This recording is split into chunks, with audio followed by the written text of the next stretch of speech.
And good morning, good afternoon, everyone. Thank you for the opportunity to share with you this morning. I uh, run and manage TransBlue, and we provide facility maintenance solutions to clients throughout North America and have been doing so for over a decade and a half. Our brand is really built uh, to serve clients just like Long John Silver's. And to kind of tell you a little bit about how we start and how we get rolling with any kind of different client, um, it's very simple and straightforward. You can see that Starbucks is a client that we currently work with, and we have been working with them for probably 12 years now. And when we started working with Starbucks, we started back in, I think it was about 2008. And we talked about what their needs were and what they were looking for as a restaurant concept. And they gave us a section of stores. They gave us 7 stores in Alaska, which was their toughest market. They had the most problems servicing Alaska, and they didn't have a facility management team on site up in Alaska at the time because they only had 7 locations. And so it was their toughest spot. And they gave us those 7 locations, and they had us provide the facility service for every service that they had, whether it was restaurant equipment, electrical, plumbing, HVAC, signage. It didn't matter what the service was. We had those 7 locations in Alaska. And over the last 12 years, we've grown that to over 1,000 locations that we take care of for Starbucks. So as you can see, we are committed to long-term relationships, cost reduction, and really working as a partner with our clients. When we work like that, it really enables us to get in and learn the nuances of any business. And any business such as Long John Silver's or Wendy's or Starbucks or any of those, they have particulars, and we like to call them mission critical items. And so identifying and learning what those mission critical items are enable us to be able to serve and keep your stores up and running no matter what situation you're in front of. So that's just a little bit about us and who we are and a little bit of our background. Some of the strengths that really separate us, from our competition or from any other provider is one, we are really focused on cost reduction. So cost reduction is a huge part of our facilities program. And when we think of it like buying in bulk, right? So if you were to go into a 7-Eleven convenience store and you were to buy a bag of chips, you might buy that bag of chips for $1.98. But if you were to go into a Costco or a BJ's Wholesale or something like that, you might be able to get that same box of chips for $1.98. And so when we look at cost reduction, part of that is the power of our network. So we're looking at the power of our network, and we're looking at the size of our network. Currently on any given day, we have around 7,500 service providers doing work for us for our clients. And so that gives us huge buying power that maybe a local QSR or whatnot may not have at their fingertips. It also gives us a wide range of service possibilities that we can deliver to a client. Core facilities that we manage, capital projects, building repairs, emergency service. Most of the emergency service would be considered like your mission critical items. So things like fryers or water heaters or signage, anything that's going to be mission critical to keeping the store up and running. HVAC, electrical, plumbing, and then snow and landscape. So that's really the gamut of services that we cover.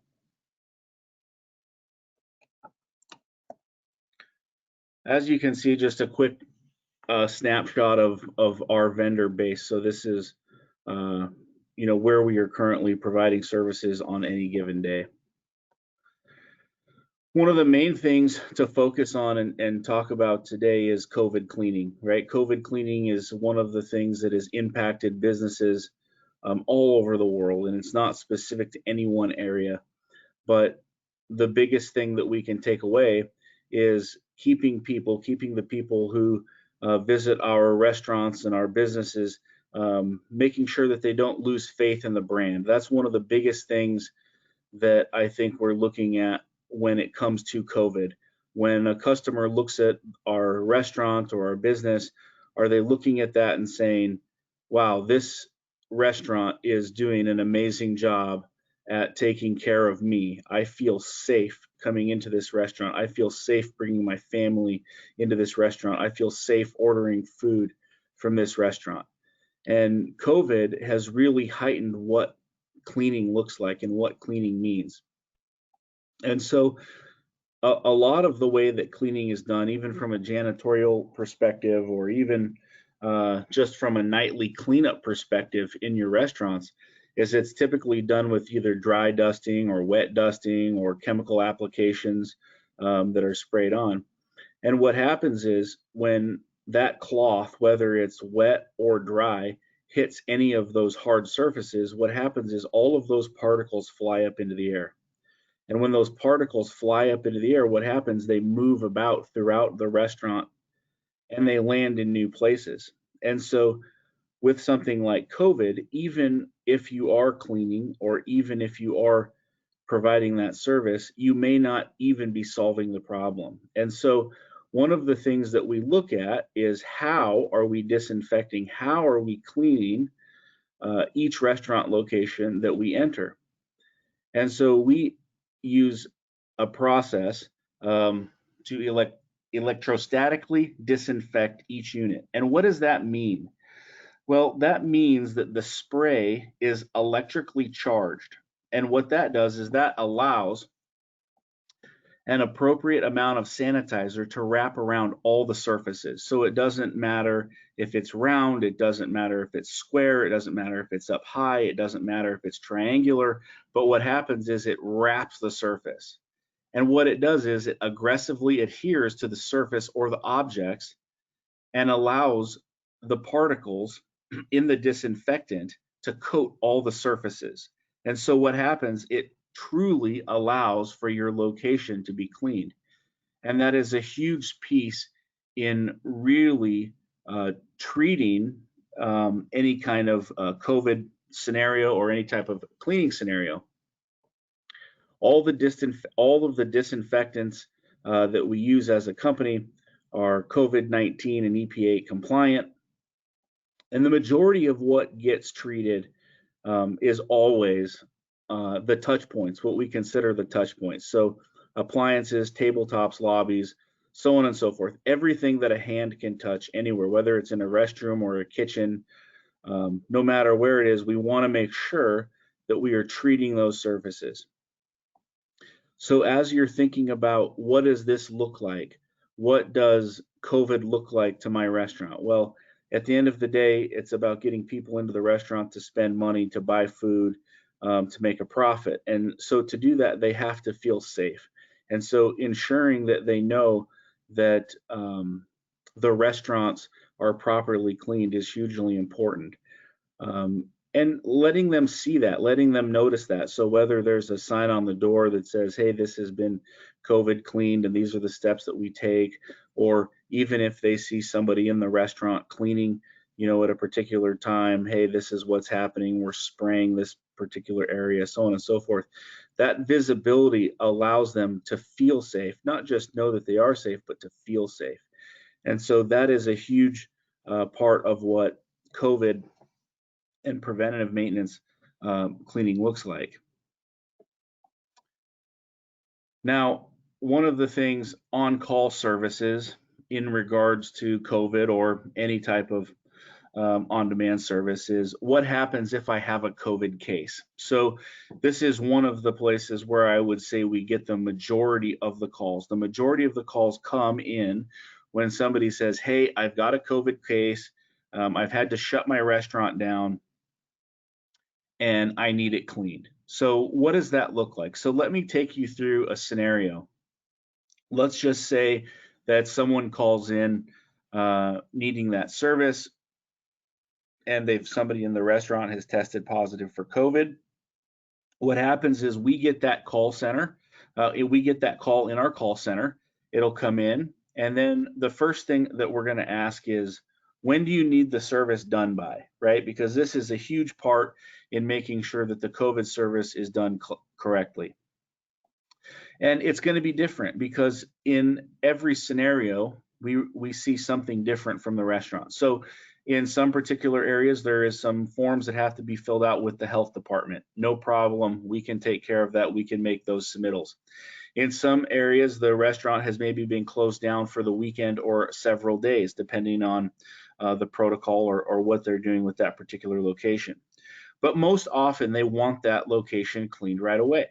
So if they call and say, we'd like to be up and running within 48 hours, okay, that's great. So typically, if that call were to come in at, let's say, before noon, the goal would be to have that location clean that evening. So that service would be that same fast turnaround time that you would expect. Our goal is to help you get that restaurant up and running as quickly as possible and to get it cleaned.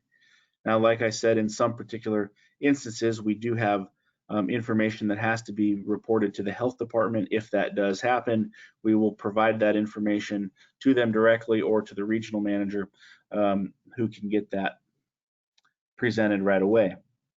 Now, these cleanings do include electrostatic cleaning. That is an important part of how we want to be able to clean each of the restaurants, because just coming in and wiping things down, like I said earlier, just moves particles around. So it's an important step in the cleaning. Now, when we get into this and we look at what does fogging look like, so fogging surface, fogging is also a way to clean, and it's really good for those high touch areas or those areas that may be difficult to reach.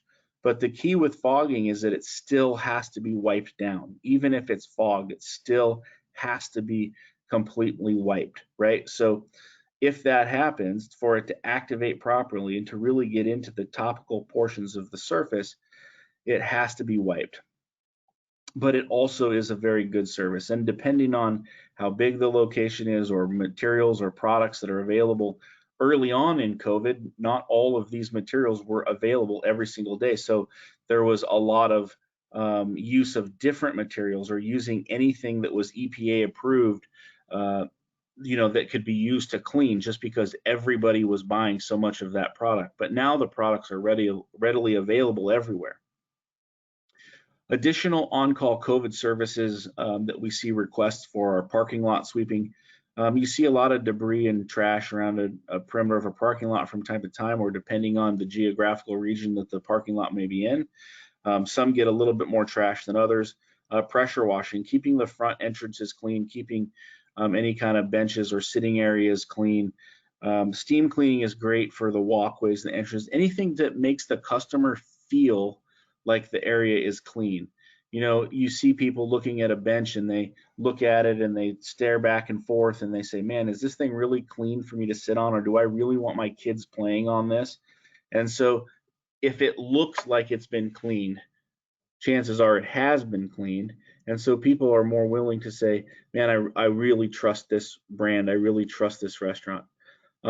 Cleaning railings and doors. When you come up to a door and you're going to touch it with your hand, and then you're going to go into a restaurant and you're going to eat using your hands, you want to feel like anything that you're touching is very clean. So doors, windows, railings, any kind of grab bars should be spotless, right? We don't want to see fingerprints on those particular items. We don't want to see smudges on those items. We really want to feel that as we're walking into this restaurant or we're coming into this restaurant, that it's as clean as possible. And that makes people feel comfortable. Because I think one of the things that we've seen, if people feel comfortable, it's a place they'll continue to go back to over and over again.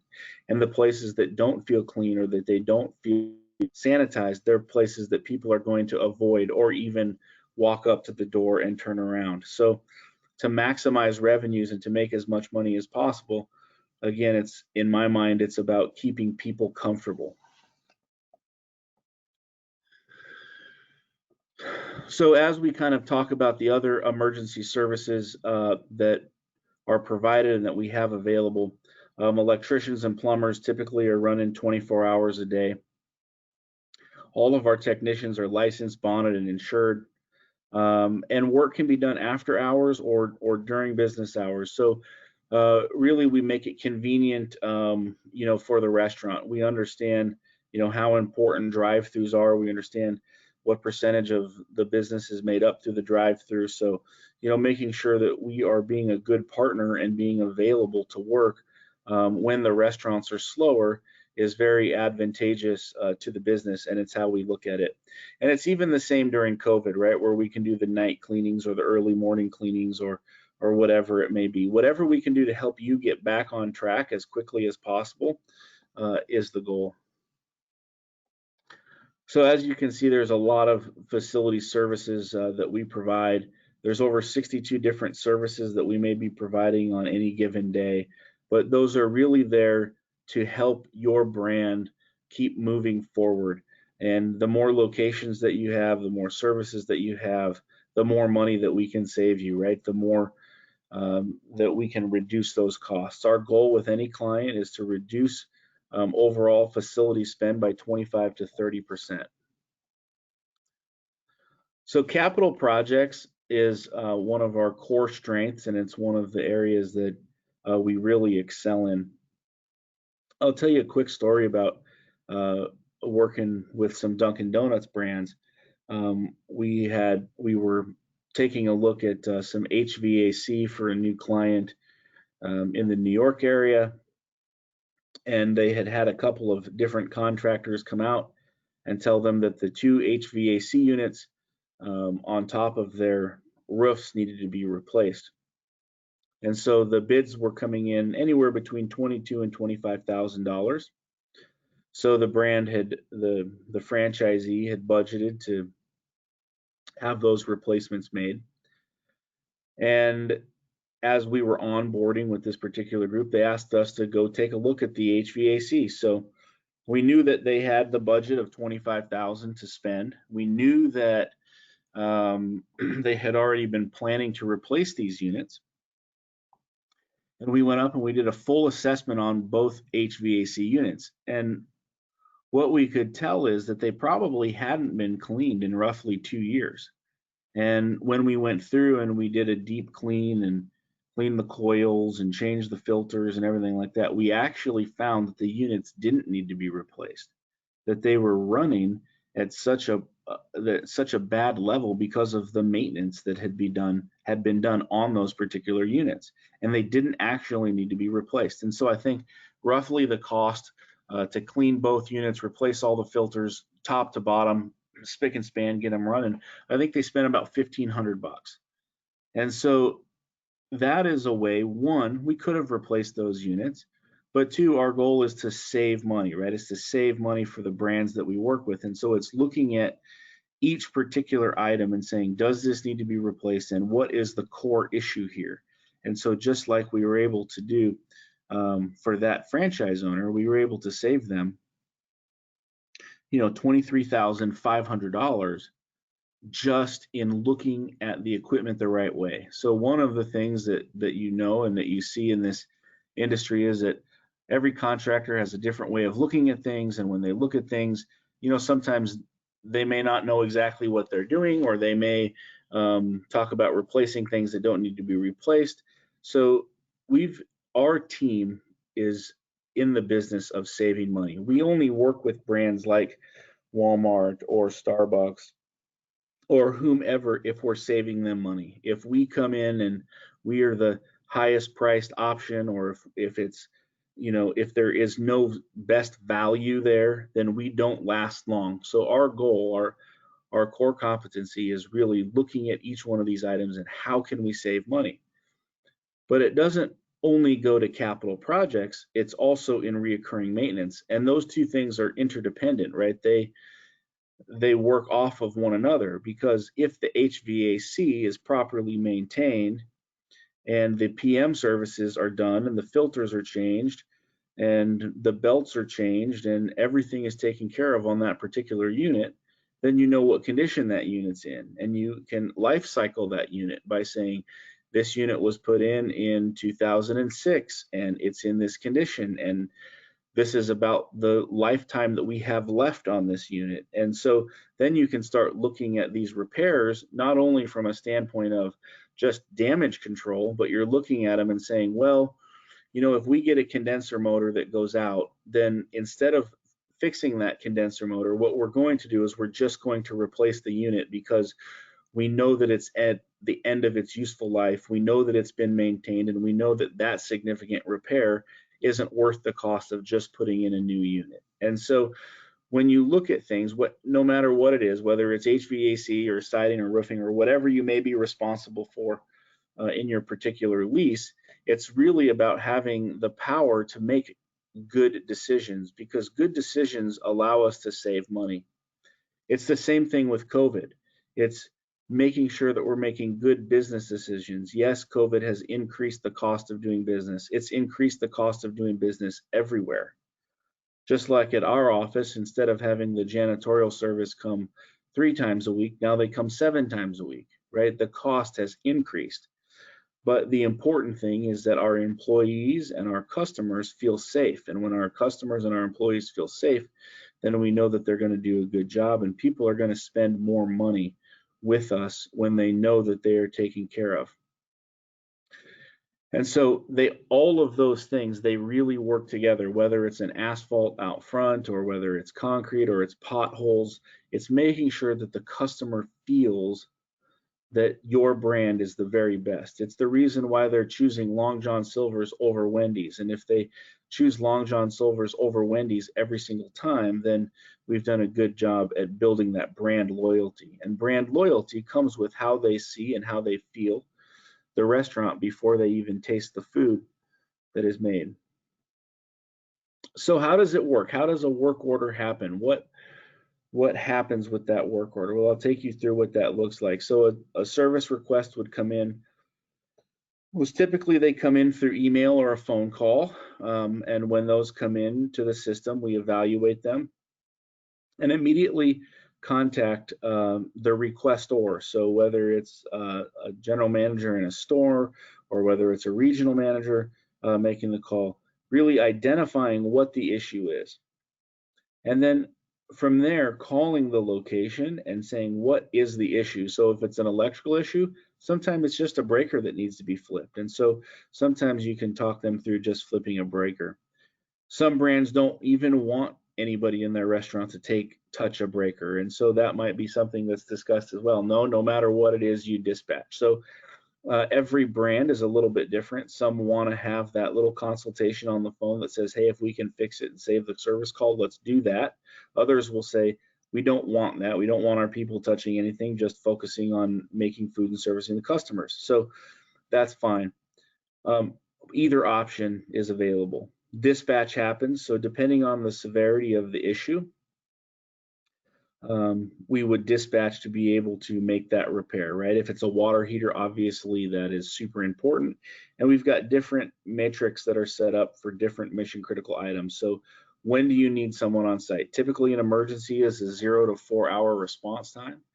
And then maybe a category 2 is 4 to 8 hours. And then maybe a category 3 is 24 hours. And then a category 4 would be any time within 48 hours, so that there's a service time that's set behind that dispatch. That goes out. Our team, uses an IVR system that has Geo Tracking built into it, so we can tell, okay, this is when the service provider pulled up to the restaurant, this is how long they were on site, so on and so forth.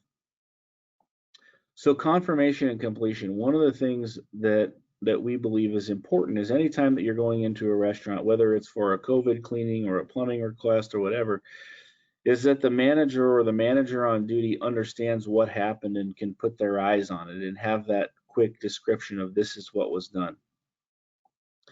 And so what we do is just walk them through the repair. Maybe it's just recalking a sink, or maybe it's unclogging a toilet, or whatever it might have been in the store that has happened. Maybe it's a COVID cleaning, walking through what happened, how it happened, and then presenting a sign-off sheet that just says, this is the description of work, this is the time we are on site, and then this is the manager signing off that the work has been done to satisfaction. The technicians take pictures before and after, they submit it into our system, and so we can see the work was done correctly. The work was done correctly the first time. The store is happy. The vendor partner is happy, and everything moves as it should. And then an invoice is sent out. So that is quickly how a service request happens from call in to dispatch. Typically, a service request is something that is handled within 60 minutes. I would say that if you looked at the average cost of a work ticket, the average cost of a work ticket, if you averaged all the work tickets out, is probably around $322. That's on average what a work ticket costs to have handled. So, at TransBlue, one of the things that we really focus on is being the expert, right? Really looking at your locations, your systems of locations, and saying what works and what doesn't. One of the questions that we get asked frequently is, well, I've got a really good electrical guy, and I really like working with him, and he's taking care of all of these items for me. Well, our response to that is great. Let's keep using that electrical guy. If you like that electrical guy, that's terrific. Keep using him all that you want. And if you want, we can use him on your behalf, right? He can come into our system and be somebody that we dispatch and work with. And a lot of times what we find is that those same folks that maybe you love to work with are already in our system, because we have over 7,500 providers providing these services on a daily basis. So it's about really putting the right provider and the right expert into your facility, into your restaurant. We don't want to put somebody into the restaurant who isn't up to par, right? And you don't want to have somebody in your restaurant who isn't up to par. But anytime we're working in any kind of franchise system or restaurant system, the goal is to reduce spend. So we are always looking at how can we reduce the costs? How can we keep that consistent? One of the ways that we can do that is through Geo Tracking. So Geo Tracking is done through an app, and each one of the providers has the app downloaded on their phone. So when they pull into a parking lot, what happens is it automatically starts their work ticket. We already know, okay, right now it is 9:39. That means the work ticket starts. They go in, they take their before picture, they start working on the item, they finish the item, they get their sign-off sheet signed off on, they go back out. Let's say it's 11:35. Now we know that that technician was on site for roughly 2 hours. Just by 4 minutes, it's under. So we know that that's the amount of time on site. So what does that mean? When we have pre-generated hourly rates for all of the service within our portfolio, you automatically know how much you're going to spend. You don't get an invoice for 4 hours when it's 2 hours. And so what it does is it provides extreme levels of accountability. Accountability to the vendor partners, accountability to the restaurants, and accountability to us at TransBlue, so that everybody is on the same page. And by doing that, we're able to save a brand lots of money. That's one of the ways that money is really saved, is through accountability. The other items that are really important that we work with is billing. So if you have multiple locations throughout your portfolio, instead of having 17 different people work in each location and having 170 bills to pay every few weeks, you've got one bill to pay one time per month. So one bill. In doing a large case study with a Jiffy Lube brand, we found that the cost to pay an invoice, just the cost to pay a vendor, came out to just above $17 per invoice. So every time they ran an invoice, it was costing them $17 by the time they went through all of the processing, the checks, the sign-offs, so on and so forth. So you can think how much money you can save by paying one vendor one time a month with one check. It's astronomical. One point of contact. So instead of having, 170 different people to contact over 10 restaurants and having 17 different services at each one of those, you have one point of contact, one streamlined professional who understands your needs, understands how to deliver to your brand, and can handle all of the issues coming in at once. And so that is one of the most powerful parts about the system, is you have that one point of contact. Best practices, KPIs, and benchmarking. So those are all huge parts of the program. And when we sit down with an owner or an ownership group, we look at what are the costs currently, what do we want them to be, and how are we going to get there. And so by using best practices and benchmarking costs and benchmarking times on site and hitting these KPIs that we put in place, we are able to show each one of our clients how they're saving money and what that really looks like on the back end. You know, when a customer understands that they're paying $17 per invoice and they've got hundreds and hundreds and hundreds of locations, what happens is it really starts to hit home what those back end costs might be. Even if the hourly rate stayed the same for the service that was provided on site, just the back end costs alone more than justify the service. So our team works extremely hard, not only on the front end, but on the back end. Response time is super important, and response time is dictated by price. So we have pricing programs in place that can put somebody on site within 30 minutes. Now there's a cost to that, but some restaurant groups that we work with need to have that person on site in 30 minutes because some of the emergencies that they run into shut their business down in such a way that they start losing money.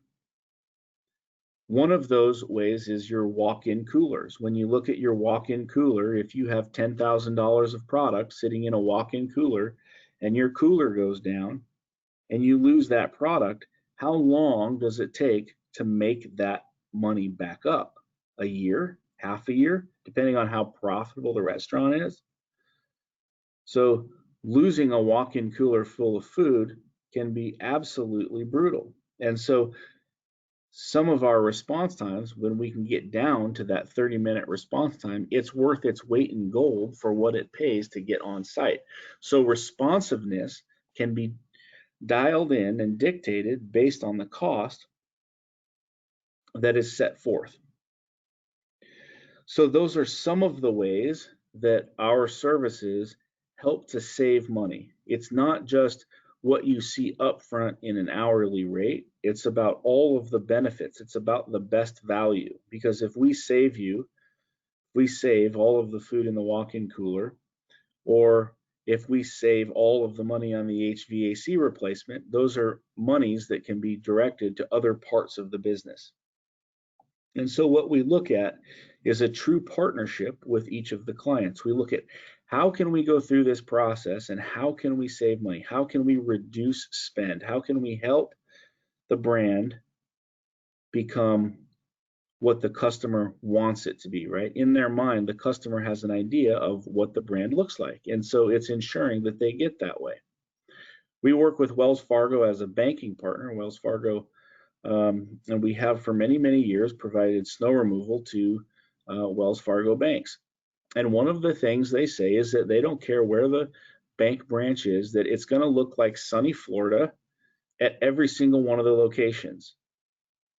They will never have a bank where you pull up to a Wells Fargo and you might have a Chase Bank across the street or a Bank of America across the street or whatever it might be, not plowed, not taken care of. You will never see a Wells Fargo bank like that, because they say in every single one of our branches is going to look like Florida. Why?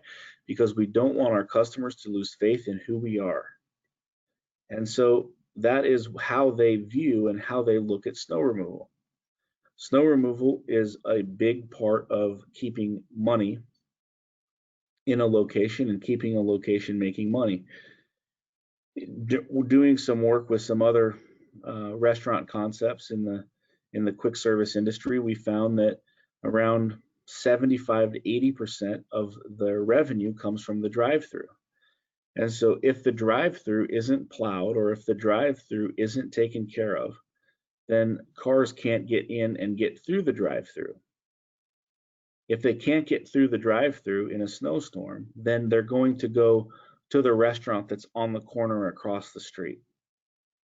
And so when it comes to snow and ice management, it's about providing a service that details how we want to make money. It also makes sure that you don't plow in and cover up any of the garbage disposal areas so that the garbage man can come and pick up the garbage. Because if he can't get the gates open, he can't pick up the dumpster. Or if there's big piles of snow in front of the dumpster, he can't pick up the dumpster and haul the trash away. So it's about providing a service that, one, puts your business in a good place, but two, allows you to be as profitable as possible. Because if the McDonald's or the Wendy's or whomever across the street isn't plowed or isn't taken care of, they're going to come across the street to the Long John Silver's, right? They're going to want to go through that drive-through lane. So inclement weather is one of those areas. In working with Starbucks, one of the things that is put in place is no matter what, whether it's a landlord-owned or a landlord-managed location and they're not responsible for the parking lot, or if they are responsible for the parking lot, we still go through and plow the drive-through lanes, no matter what. Even if it's a part of the landlord's responsibilities, they still want to make sure that those drive-through lanes are taken care of. They want to make sure they can get as many people into those drive-throughs as humanly possible. And so what we do is we go through and we plow those consistently. Those are consistently plowed, and they may have been plowed half an hour earlier by somebody else from the landlord, but they still want to make sure that they're taken care of because they want as many people through that drive-through system as humanly possible. And so our services are built around making sure that we can get as much money into the restaurant system as possible. And that is really how we work, whether it's a COVID case or a snow case, or if it's replacing a roof or replacing an HVAC system. The goal is to partner with each one of our clients, with each one of the franchisees. It doesn't matter if the franchisee has one location or 250 locations, because we service the group as a whole. The plans and the work is put forth to be able to ensure that no matter where we're at in the system, that we get the same pricing and the same coverage. And that is the power that we bring to the table. And so we can help that guy who has one restaurant in Albuquerque, New Mexico, or the guy who has 26 locations in upstate New York. Thank you so much for the opportunity to talk with you this afternoon. I appreciate your time, and if you have any questions, I'm happy to field those at this particular time. Hey, Dave, we did have a few questions come through. You may have touched on some of these, but we'll just clarify. So if I have a COVID case and need cleaning done the same day, sounds like that's not a problem. I think you said it was within 4 hours you could get out there typically. Yeah, typically, as long as we know, as long as we're seeing that call come in before about noon, that's about, when we need to see that call come in. Okay. See, how are your service providers vetted? Yeah, that's a great question. So one, licensed, bonded, and insured. So that's first and foremost. We look at years in history. And depending on the type of work, it gets more and more detailed. If it's a large capital projects, we might ask for financial statements. We might ask for, bonding on the particular project. But typically what we're doing is we're going through and we're making sure they're licensed, they're bonded, they're insured, they've been in business for a period greater than 5 years, and that they've provided similar services. From there, they go through our vendor portal, which asks them probably 50 or 60 different questions, and then they fill out a subcontractor agreement. When they fill that out, they are now available to be used on a project, and then they're scored. So what happens is we take each one of these service times, each one of these bills, each one of these client communication pieces, and we look at it and we say, what did that service look like? Were you service on a 1, a 3, or a 5? And so If any time a vendor scores below a 3, one, they get a phone call and says, well, what happened here? What was the issue? So on and so forth. Can we coach them to help them to do better? If they fall below a 3 average on any type of service, then they are removed from the service system and can no longer provide services in the TransBlue system.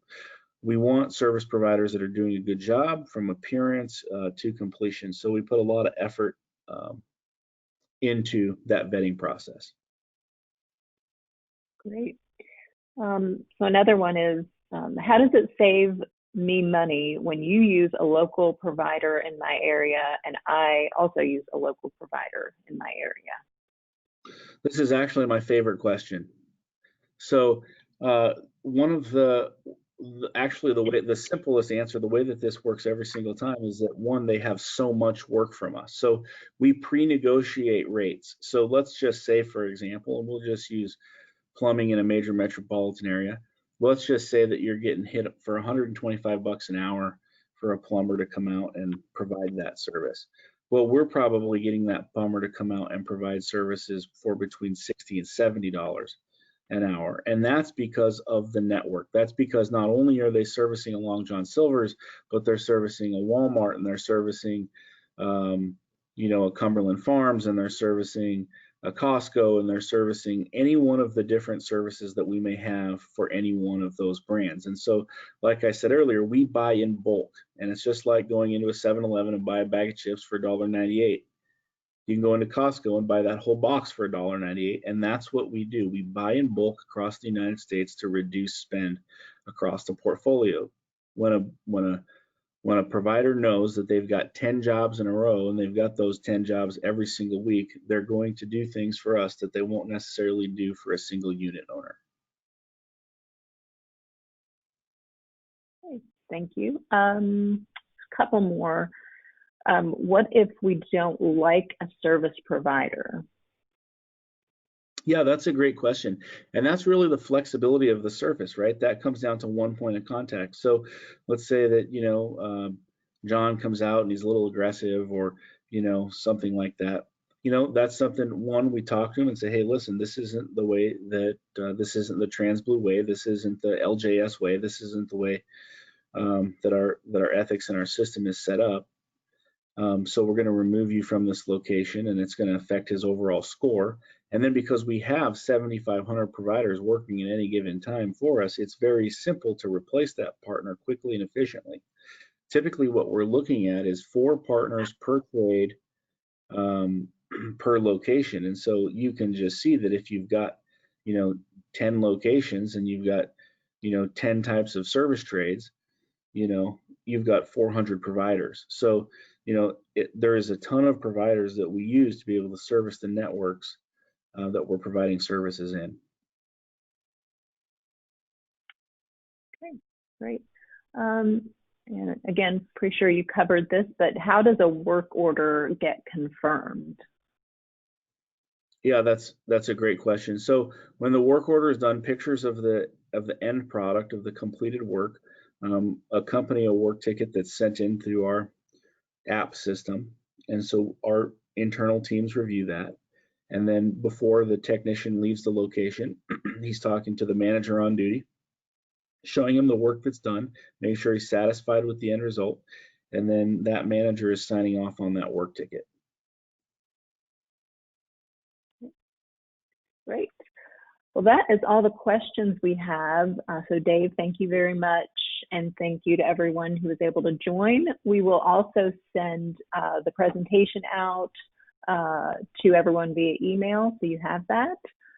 So thank you so much. Let us know if you have any other questions. Thank you so much. Appreciate the opportunity. All righty. Bye-bye, everyone. Bye-bye.